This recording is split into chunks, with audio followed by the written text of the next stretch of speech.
Hey guys, Scorches here. Today we're going to be looking at the new Minecraft Snapshot. So this snapshot was a lot of minor tweaks and a lot of bug fixes. So there's not a whole lot of new blocks or anything like that in this snapshot. So I have a little playground set up that we're going to run through just to show some of the changes. So one of the very first things we're going to look at is ways to change the oxidation state of copper. And one way of doing this is to actually have a lightning rod summon lightning. Now you don't need a rod, but if lightning hits a copper block, it will change the state and actually clean this copper block up. Let's go ahead, back up, and see what happens. So you saw from the lightning strike that it changed the oxidation state of some of these copper blocks. It didn't do it for all of them, and it appears to be a random pattern. Now for this next test that we're going to do, we're going to see if this change occurs within layers of the oxidation and not just the top layer. And now let's see what happens here.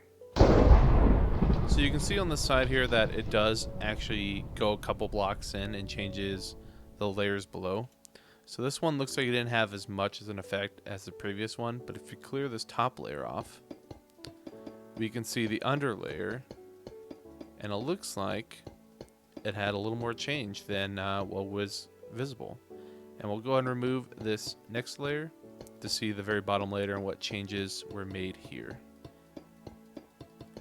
So as you can see, it does go through multiple blocks. It's not just one layer. So the next functionality that they've made for applying or removing wax from copper is now you can just take honeycomb and right click on the block. And as you can see, there's a new particle effect to show that these have become waxed, and it can be removed by taking an axe and then right clicking on the block itself. So in survival, I will show this by placing a block of copper down, an exposed copper, and a weathered copper, and I'll go ahead and apply the honeycomb to wax these blocks, and then I will go ahead and pick these blocks up, and as you can see, they're now become wax blocks of copper compared to the normal variant. So it's just another way, instead of having to craft it by placing a honeycomb with the block in the crafting table, it makes it a lot easier to make this wax block of copper and the other ones. And something else really cool is you can actually take the waxed block and get the copper ingots out of it. But this does not work for the more weathered ones. So another really cool thing is you can actually change the blocks between these states. So I'm going to go up here and I'm going to right click on it. It was not previously waxed, and so right clicking it with an axe clears it up to the next level, and if I were to do it once again, you get a normal copper block. This can also be automated with redstone. So in this dispenser I have 62 honeycomb. If I click this button, it will dispense the honeycomb. You see the particle effect showing that this block has now been waxed. So something else they added is now with the rooted block, you can bone meal it to grow the roots underneath it. And as I grow these, it doesn't matter which side of the block you put it on. It only applies to one block at a time.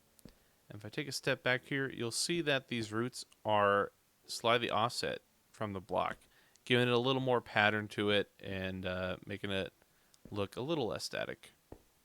And in this pool of water over here, in the previous snapshot they mentioned this, but it didn't work. But now you can waterlog the lightning rod. And now with the small drip leaf, depending on your orientation when you place it, it will rotate the plant. And previously, when breaking the large dripstone leaf, breaking the stem would not drop the leaf itself, but now it will do so.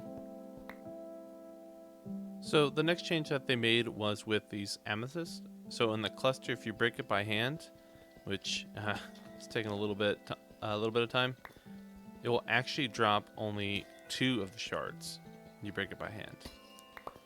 As you can see, I got 6 there, broke 3. The math checks out. Now I have a netherite pickaxe with a fortune 3 on it. If you mine it with a pickaxe, it will drop 4. But with fortune, you can actually get more. So there's 4 right there. Let's break this one. We got 20 from that one, so we got a total of 16. Holy smokes. And then we got 4 from that one. And then the last one is they can be broken with a piston, but when they're broken by a piston, just like with the hand, they only drop 2 each. And the other change that they implemented is previously to make the mossy variant of the blocks, you had to mix it with vines. This now works for moss blocks, and it works for the other stone bricks as well. So the other change that they implemented was that they tweaked the cave generation a bit and also increased the frequency of the diamond ore chunks, but it's kind of hard to see and I wasn't able to visually show this, so it's just an important note to make. And one of the final things to mention is they've added a shortcut to generate performance metrics in game, and that's by pressing F3 and L. You'll see that in the chat it says profiling started, ends in 10 seconds, or when pressing F3 plus L again, which I will do so. And now you can see the location of this profile. And here is the profile, which we'll open up in 7-zip, which I need to pull from this monitor. And it just has a bunch of different reports and a bunch of information that I don't understand, but someone finds it important. And like I mentioned earlier, there's not a whole lot to the snapshot, just a lot of fixed bugs. A lot of these are just texture changes, just minor tweaks to make it more consistent throughout the game. And as you can see, this list is actually very long. They fixed a lot of bugs, and we're finally getting closer to Minecraft 1.17. And that concludes this snapshot preview. If you enjoyed it, please leave a like on the video, consider subscribing, and let me know what you're looking forward to the most. I'll catch you later. Thank you.